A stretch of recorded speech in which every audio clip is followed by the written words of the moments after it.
ఈరోజు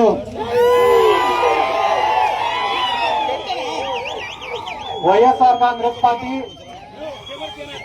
యువజన విభాగం కర్నూలు టౌన్ అధ్యక్షుడైనటువంటి బాలుకి అన్యాయం జరిగిందని తెలుసుకొని అతనికి అండగా నిలబడడానికి ఈ రోజు కర్నూలుకు విచ్చేసినటువంటి జక్కంపూడి రాజా అన్న గారికి, అలాగనే వైఎస్ఆర్ కాంగ్రెస్ పార్టీ కార్యకర్తకు అన్యాయం జరిగిందంటే నిమిషాల పైన స్పందించి దీన్ని ఒక రాష్ట్ర వ్యాప్త సమస్యగా 10 మందికి తెలిసేటట్లు చేసినటువంటి ఎస్వి మోహన్ రెడ్డి గారికి, అలాగనే ఈ కార్యక్రమంలో బాలుకు మద్దతు ఇవ్వడానికి విచ్చేసినటువంటి హఫీజ్ ఖాన్ గారికి, అహ్మద్ అలీ ఖాన్ గారికి, ప్రతుల్ గారికి, కాటసాని ఓబుల్ రెడ్డి గారికి, వైఎస్ఆర్ కాంగ్రెస్ పార్టీ నాయకులకు, కార్యకర్తలకు, వైఎస్ జగన్మోహన్ రెడ్డి గారి అభిమానులకు అందరికీ ముందుగా నా హృదయపూర్వక నమస్కారాలు, ధన్యవాదాలు తెలియజేసుకుంటున్నాను.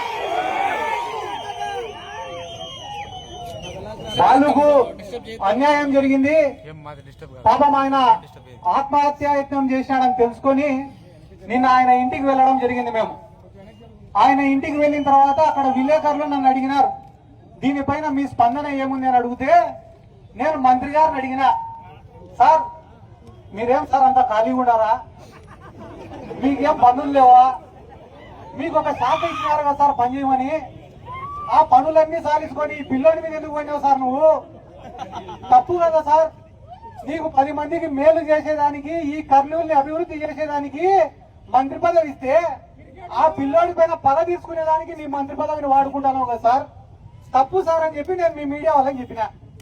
చెప్తేనే ఈ టీడీపీ వాళ్ళు ఏం చేసినారు, పొద్దున్నే ఇదే సెంటర్కి వచ్చినారు.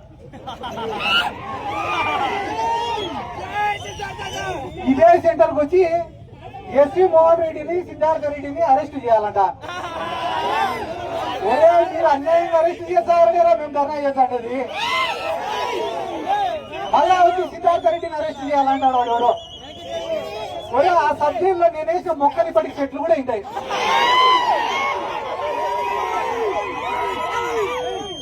మళ్ళా కొత్తగా వచ్చి వీళ్ళు నాకు సబ్జెక్టులు పరిచయం చేస్తామంటే ఇక నవ్వేదానికే ఏడ్చేదానికే ఇవన్నీ సిగ్గుండాలన్నా. వాళ్ళ బతుకులకు కొంచెమన్నా రోషం, మానం, మర్యాదలు ఉండాలా. ఎస్వి మోహన్ రెడ్డిని అరెస్ట్ చేసినా ఒక అర్థం, సిద్ధార్థ రెడ్డిని అరెస్ట్ చేసినా ఒక అర్థం కాదన్నా. అమాయకుడు ఆ పిల్లోడు, సతీష్ అనే పిల్లోడిని రోజు స్టేషన్ కాడికి తిప్పుతుంటే మన ఇళ్లలో పిల్లలు లేరా అన్న. ఒక పిల్లోడు చచ్చిపోతే ఆ కుటుంబంలో ఎంత క్షోభ ఉంటుందో వీళ్ళకేం చేస్తాను, డబ్బు నెట్టోళ్ళకి రోజు ₹1 కోటి ఎత్తుతా ఆడిన మినిస్టర్. వాస్తవం చెప్తా, ఒకటి రాసి పెట్టుకోదా, మీడియా వాళ్ళు ఉన్నారు, మినిస్టర్ కూడా చూస్తున్నాడు ఖచ్చితంగా. మొన్ననే ఫార్మా కంపెనీ వాళ్ళ కాడ 45 కోట్లు ఎత్తినాడు ఈయన మినిస్టర్.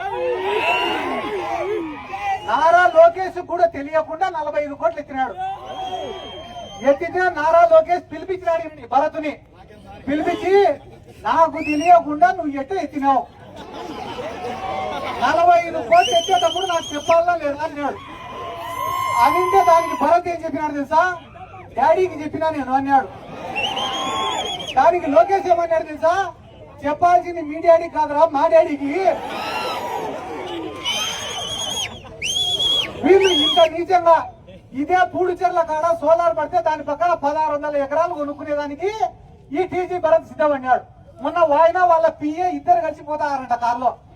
పోతా అంటే ఈ టీజీ భరత్ చెప్పినంట వాళ్ళ పిఏకి, ఒరే ఈ ల్యాండ్ భలే ఉందిరా, ఉద్యోగించో, బెదిరించో, డబ్బులిచ్చో ఈ ల్యాండ్ తీసేసుకోవాల్సిందే మనము అంటే, సార్ చాలా కష్టం సార్ అని అంట. నేను చెప్తానారా ఎందుకు కష్టము, ఖచ్చితంగా తీసుకోవాల్సిందే ఈ ల్యాండ్ అంటే, అయినా కూడా కష్టమే సార్ అంట. ఎందుకురా అంటే ఆ ల్యాండ్ మందే సార్ అని అంట.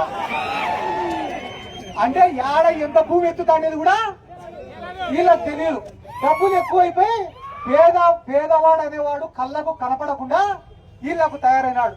ఏమంటాడు ఎవడో సిద్ధార్థ రెడ్డి నోరు అదుపులో పెట్టుకోంట అన్నా, నేను తండ్రి పేరు చెప్పుకొని రాజకీయాల్లోకి వచ్చినట్టు కాదు, తండ్రి సంపాదించి అక్రమాస్తులను పెట్టుకొని రాజకీయాల్లోకి వచ్చినట్టు కాదు, ఎలక్షన్ల ముందర 20 కోట్ల 30 కోట్ల సంచులు ఎత్తుకొని రాజకీయాల్లోకి వచ్చినట్టు కాదు. గెలిచినా ఓడిపోయినా, పడినా లేచినా, బతికినా సచ్చినా ఒకటే నాయకుడే, ఒకటే చెల్లాలి, ఏం చెల్లాలి వైఎస్ఆర్ కాంగ్రెస్ పార్టీ జెండా మన నాయకుడు వైఎస్ జగన్మోహన్ రెడ్డి గారు. మా హఫీజ్ అన్న చెప్పినాడు ఇందాకనే, సతీష్ వాళ్ళ అమ్మ ఉసురు తగులుతుంది అన్న. ఎంతమంది పేదవాళ్ళని కర్నూలు టౌన్ లో ఇబ్బంది పెడుతున్నారో నాకు తెలుసు. ఎందుకంటే ప్రశాంతమైన వాతావరణం ఉంటుంది. ఇక్కడ ఎంప్లాయీస్ ఉంటారు, వ్యాపారం చేసుకునే వాళ్ళు ఉంటారు, చదువుకునే వాళ్ళు ఉంటారు, వైశ్యాస్ ఉంటారు, ముస్లింస్ ఉంటారు, అన్ని కులాల వాళ్ళు, అన్ని మతాల వాళ్ళు కలిసిమెలిసి ఉన్న ప్రాంతం అన్న ఈ కర్నూలు. కర్నూలు అంటే ఒక చరిత్ర ఉన్న ప్రాంతం అన్న. అటువంటి ప్రాంతంలో అధికారం ఇచ్చినారు కదా అని చెప్పి మీరు ఫ్యాక్షన్ రాజకీయాలు చేస్తే నిజం చెప్తానన్నా, మీకు ఫ్యాక్షన్ పెళ్లిము కూడా తెలీదు. మీ ఉనికి కోసం, మీ రాజకీయాల కోసం అమాయకుల పైన మీరు ఫ్యాక్షన్ చేస్తే అన్న అది తిరిగి తిరిగి మీ దగ్గరే ఆగుతుందని కూడా ఈ సందర్భంగా నేను చెప్తానా. చిన్న వయసులో మీకు అధికారం ఇచ్చినారు, దాన్ని సద్వినియోగం చేసుకోండి. ఒక 20 ఏళ్లు ఈ కర్నూలు ప్రాంత ప్రజలు మిమ్మల్ని గుర్తుపెట్టుకునేలాగా పరిపాలన చేయండి తప్ప సామాన్యులను అమాయకులను ఇబ్బంది పెట్టేలాగా కాదని చెప్పి ఈ సందర్భంగా నేను మీకు అందరికీ తెలియజేసుకుంటూ, అన్ని రకాలుగా కూడా మా హఫీజ్ అన్న గానీ, అహ్మద్ అలీ అన్న కానీ, మా మోహన్ అన్న గానీ క్లియర్ గా చెప్పినారు. ఈయన కర్నూలు హాస్పిటల్ ఉంది, కర్నూలు హాస్పిటల్లో కలెక్షనే, మున్సిపాలిటీలో కలెక్షనే, పథకాలు కలెక్షనే, బెట్టింగ్లలో. దీనికంతా హెడ్ ఎవరంటే ఈ 3 టౌన్. ఈ 3 టౌన్ సిఐ గారి అంటే నీకు ఏ పనన్నా అయిపోతుంది. విడిపోయిన భార్య భర్తల్ని కలుపుతాడు, కలిసిన వాళ్ళని విడగొట్టాడు. పంచాయతీకి 10,000. వీళ్ళు కూడా బయట బోర్డు పెడితే సరిపోతుంది. ఇంకా లేటెస్ట్ గా మర్డర్ కేసుకి అయితే 1,00,000 రాజీకి, అటెంప్ట్ మర్డర్కి అయితే 50,000, మొగుడు పిల్లల పంచాయతీకి అయితే 20,000, సెటిల్మెంట్ ఉంటే 20-30. ఎందుకంటే జనాలకు కూడా క్లారిటీ అనేది ఇంపార్టెంట్. కాబట్టి బాలుకి ఈరోజు అన్యాయం జరిగింది. ఒక మనిషిని నాయకుడిగా తయారు చేసేది కూడా వీళ్ళే. ఆ పిల్లోడు ఈ రోజు మైకు పట్టుకొని మాట్లాడుతుంటే భయపడాలా, ధైర్యంగా అనర్గళంగా అతనికి జరిగిన అన్యాయాన్ని చెప్పుకుంటూ ఈ ప్రభుత్వాన్ని ఎండగట్టినాడు. అంటే ఆయనలో ఉండే నాయకత్వ లక్షణాలను బయటికి తీసింది కూడా తెలుగుదేశం పార్టీ వాళ్ళే అని చెప్పి ఈ సందర్భంగా నేను తెలియజేసుకుంటూ, ఎన్ని పనులన్నా రైతులకు రేట్లు లేక కొట్లాడుకొని చచ్చిపోతున్నారు, ఆత్మహత్యలు చేసుకొని చచ్చిపోతున్నారు సార్. అదే అన్న నేను చెప్పేది. వెనకపక్క చూడు, భూములు కబ్జా చేస్తున్నా టీడీపీ వాళ్లకు బుద్ధి లేదు. అమ్మ నేను చెప్పినా కదా, నా మీద కూడా మనం అదే చెప్తానమ్మా. కాబట్టి వీటన్నిటిని సాధించుకొని మంచి పాలన వైపు వీళ్ళు వస్తే బానే ఉంటది. ఈరోజు పొద్దున్నే ఒక పెద్ద మనిషి కూడా చాలా పెద్ద వార్నింగ్ ఇచ్చినాడు అన్న, నాకు ఖబర్దార్ అన్నాడు.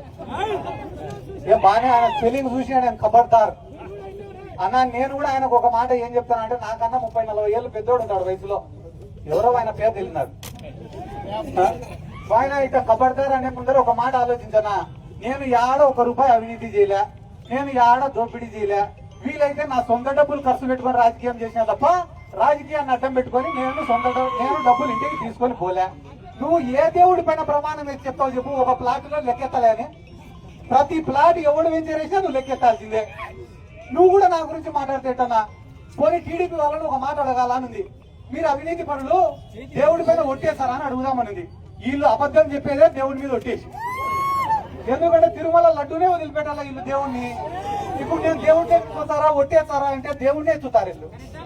కాబట్టి ఈ ప్రజలను కూడా నేను ఒక్కటే విజ్ఞప్తి చేస్తానన్నా, నిత్యం ప్రజల్లో ఉండేవాడిని నాయకుడిగా ఎన్నుకోండి, మీకోసం పోరాడేవాడిని నాయకుడిగా ఎన్నుకోండి, మీకోసం కష్టపడేవాడిని నాయకుడిగా ఎన్నుకోండి, మీకోసం జీవితం త్యాగం చేసేవాడిని నాయకుడిగా ఎన్నుకోండి. కానీ యాన్నో కోటలో ఉండేటువంటి నాయకుడిగా ఎన్నుకుంటే ఇట్లనే ఉండదన్న పరిస్థితి. గుడిసెలలో కూడా కోట్లు వేసుకొని బతకాలంటే కష్టం కదన్నా. కాబట్టి ఒక నాయకుడిని ఎన్నుకునేటప్పుడు 1కి 10 సార్లు ఆలోచించి ఎన్నుకోవాల్సిందిగా మిమ్మల్ని అందరినీ కోరుకుంటూ, ఈ రోజు ఒక్క పిలుపుతో ఒక పిల్లోడికి మద్దతుగా ఇన్ని వేల మంది వచ్చినందుకు ప్రతి ఒక్కరికి నా శిరస్సు వంచి నమస్కారాలు తెలియజేసుకుంటూ, ఎల్లప్పుడూ ఇంత గొప్ప కార్యకర్తలు మాకు దొరికినందుకు మీకు అందరికీ రుణపడి ఉంటామని కూడా ఈ సందర్భంగా తెలియజేసుకుంటూ సెలవు తీసుకుంటాను. జై జగన్, జై జగన్, జై జగన్. Thank you.